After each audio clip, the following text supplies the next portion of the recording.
Olá, Luiz, evangélico, teólogo. Vou falar hoje sobre interpretação bíblica e a ideia de que nós selecionamos as coisas em que cremos. Essa crítica vem da parte dos ateus, de que nós pegamos os que são desagradáveis a nós e dizemos que são figuras, que são fora de contexto, que são coisas do tipo, metáforas,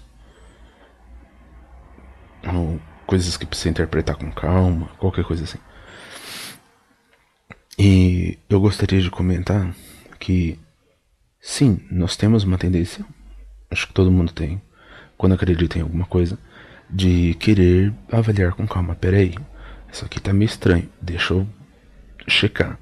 E quando uma coisa é agradável, há uma tendência das pessoas não checarem tanto se a coisa está realmente no seu devido contexto. Por exemplo, a frase Deus é amor é uma frase poética, inexata, assim como uma frase Deus é luz. Por acaso, Deus sendo onipresente, está tudo aqui iluminado, não dá para enxergar mais nada além da luz, de tanto que é assim.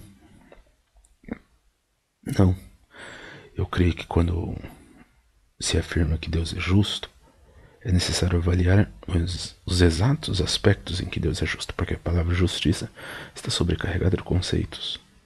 E que em muitos conceitos Deus pode ser justo e em muitos conceitos Deus pode não ser justo. E existe toda uma necessidade de exatidão para essas afirmações. Eu estou comentando isso porque alguém falou: vocês não dizem que essas coisas, elas... não, peraí, tem que ver o contexto. Eu acho que, por exemplo, você não pode usar a frase que nós temos que amar o próximo fora de contexto para justificar um adultério, ou homossexualidade, ou qualquer outra coisa que seja danosa. Então, o que é estar fora de contexto? Por que eu avalio uma coisa como metáfora? Quando na Bíblia Jesus diz: vocês pensam que eu vim trazer a paz? Não vim trazer a paz sem a espada. Eu acredito que é uma figura. Mas quando Deus no Velho Testamento diz: eu vou trazer espada, vou trazer guerra, vou trazer pestes e várias coisas assim, eu creio que é literal. Então, por que eu deveria ser considerado uma pessoa que é mal intencionada ou que está se enganando? Na verdade, eu estou sendo sincero. Eu sei que Jesus falava muito por figuras e que ele incentivou muito o pacifismo, que o seu ar foi um discurso pacífico na maior parte do tempo. E como ele falava tanto por figuras, às vezes sem avisar, daí eu naturalmente penso nisso.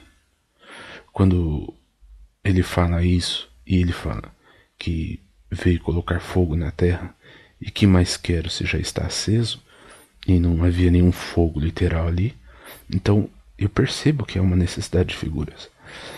Quando eu vejo um livro como o de Apocalipse, que é cheio de símbolos e coisas estranhas, eu tenho uma tendência de desconfiar que ali há figuras.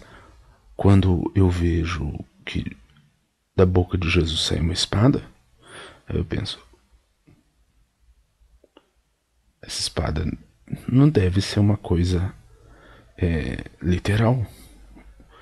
E eu começo a pensar: ele mata uma espada que sai de sua boca. Será que isso é literal? E eu não penso mesmo de outras passagens históricas, porque elas não parecem ser assim. Então, quando eu ouço Jesus, principalmente no Evangelho, eu penso em figuras. Quando eu leio Apocalipse, eu penso: boa parte do que está aqui pode ser figura. E quando eu leio o Velho Testamento, eu não penso tanto assim. Quando eu leio Gênesis e eu vejo que Adão é base de genealogias e ele é tratado como um personagem histórico ao longo da Bíblia, eu penso, isso aqui parece ser histórico. Quando eu vejo o Éden tendo referência geográfica de rios, eu penso, isso aqui não parece uma alegoria. Quando Jesus cita Gênesis e cita Adão e Eva, aí eu penso, mas ele não está tratando como uma coisa que é uma figura. E assim vai. Então, por que achar que estamos necessariamente distorcendo quando nós dizemos que é uma figura?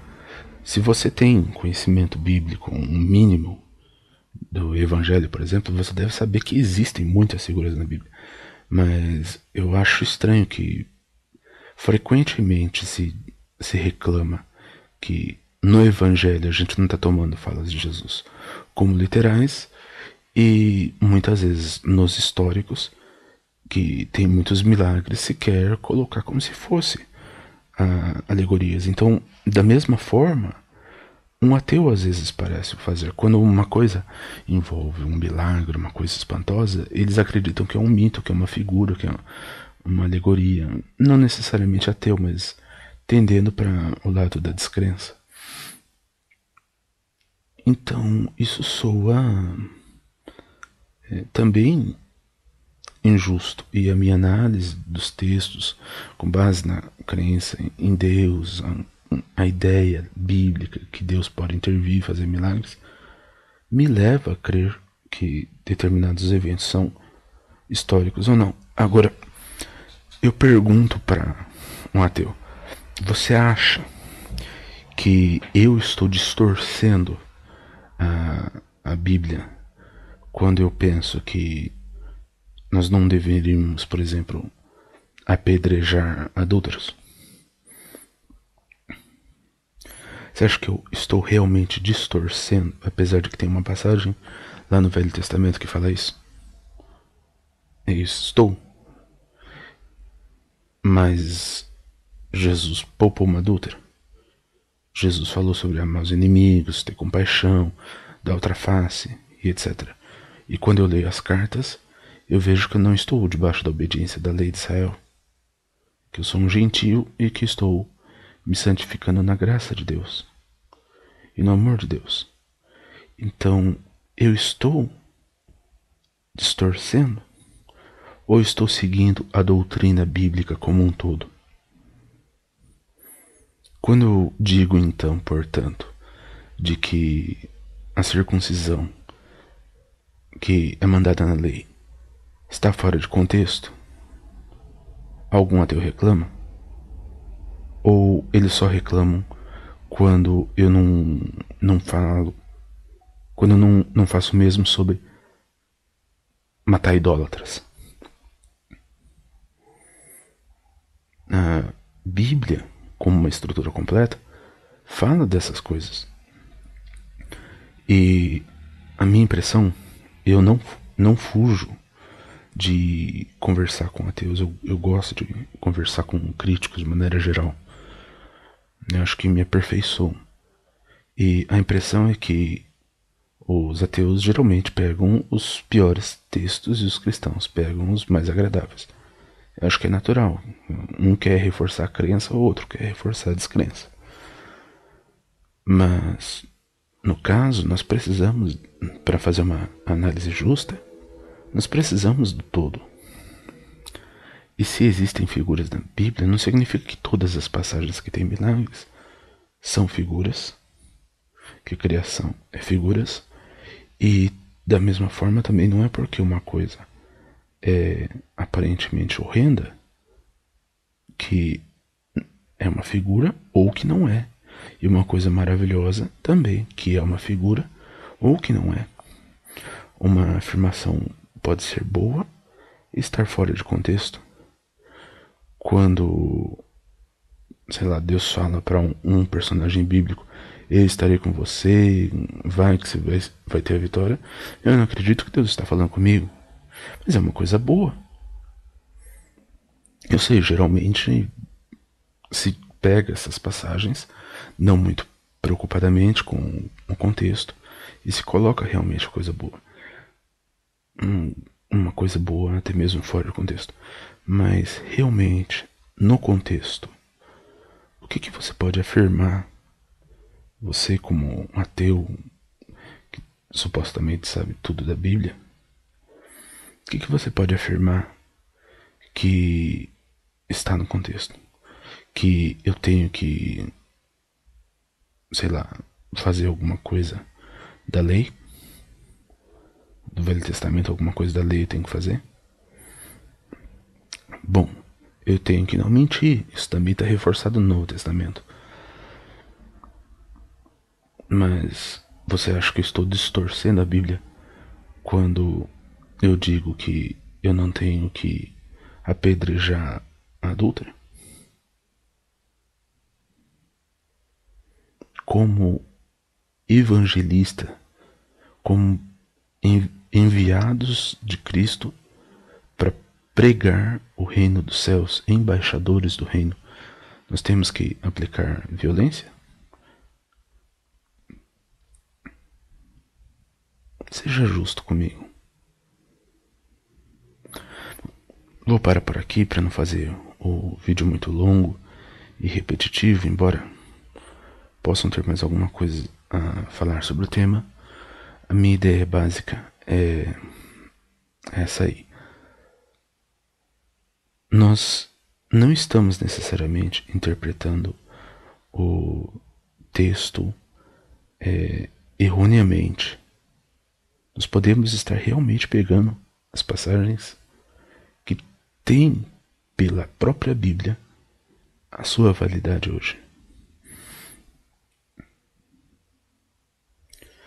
E vocês podem criticar a moral de Deus, tanto no Velho Testamento quanto no Novo Testamento.